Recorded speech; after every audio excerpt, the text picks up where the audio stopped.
That night, sitting in a cramped roadside motel room, I felt something shift inside me. The space was barely large enough for two people, and yet it felt suffocatingly full of unspoken thoughts, unresolved tension, and emotions I had tried for months to ignore. The only other person in the room was my stepson, Gary. Life doesn't unravel slowly when it wants to change you. Sometimes it snaps. Logan had been away for months, working in another city. I missed him. Of course, I did. But what gnawed at me wasn't just distance. It was the silence, the indifference, the slow erosion of connection. The evenings alone had carved out something hollow inside me. Something I hadn't known how to name. When I'd asked Gary to drive me to visit his father, I hadn't imagined we'd end up stranded halfway there, sharing a single motel bed because of a broken-down car. But that's exactly what happened. The morning had begun like any other, though tension clung to me as I left the house. I remember catching my reflection in the mirror, composed on the outside, unsettled underneath. Logan's absence had left me feeling invisible, yet there was still a part of me that felt alive and restless. Gary was finishing breakfast when I asked him to drive me. He teased me about convincing his father to upgrade his car. I brushed it off, pretending not to notice how easy it was to laugh with him. 2 hours into the drive, the car gave out. A sharp hiss, a violent shudder, then silence.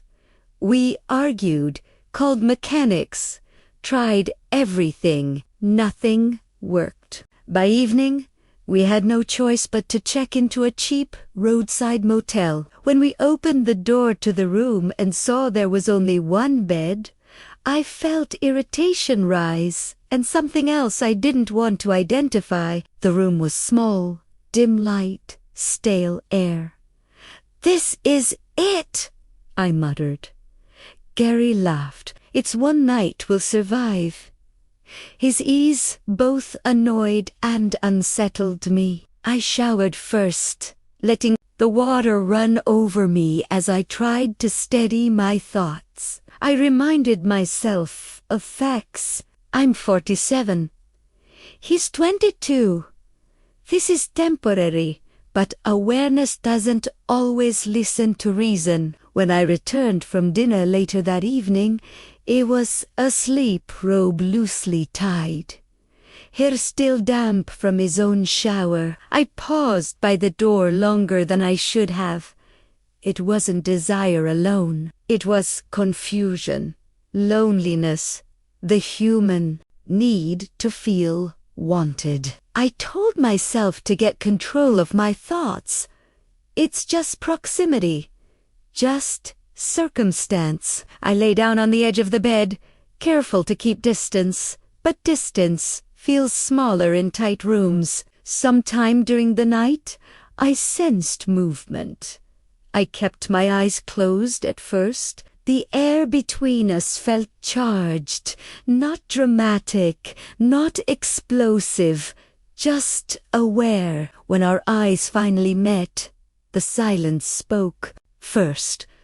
There are moments in life when you realize you're standing at a boundary. You can step back or you can step forward and accept that things will never be the same. We didn't rush, we didn't speak recklessly.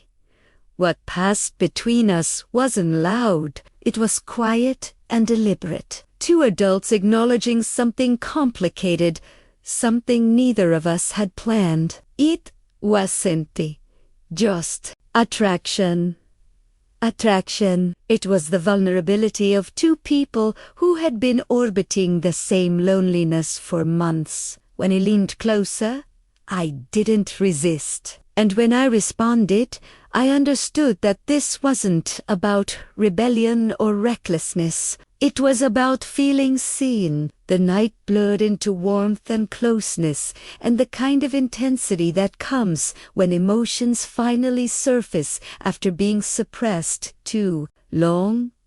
No grand declarations, no promises about tomorrow, just a moment suspended outside of consequences. Afterward, exhaustion settled over me like gravity. I stared at the ceiling, fully aware that the world we would wake up to would be different from the one we'd fallen asleep in. Gary lay beside me in silence. No arrogance, no triumph, just thoughtfulness. "I'll never forget this place," he said quietly. Neither would I. Morning arrived too quickly. The car was repaired. The world had resumed its normal rhythm. We packed our things with careful neutrality, as though routine could erase what had happened. But routine can't rewrite memory. On the drive to pick up Logan, a strange mix of emotions moved through me.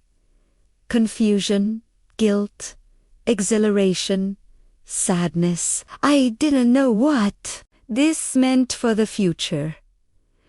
I only knew one thing. The breakdown hadn't just been mechanical. It had exposed cracks that were already there. And whether this moment would become a mistake, a secret, or a turning point, I couldn't yet say. But life had shifted, and there was no pretending otherwise. Would you like me to analyze the pacing of these segments, or adjust the divisional points?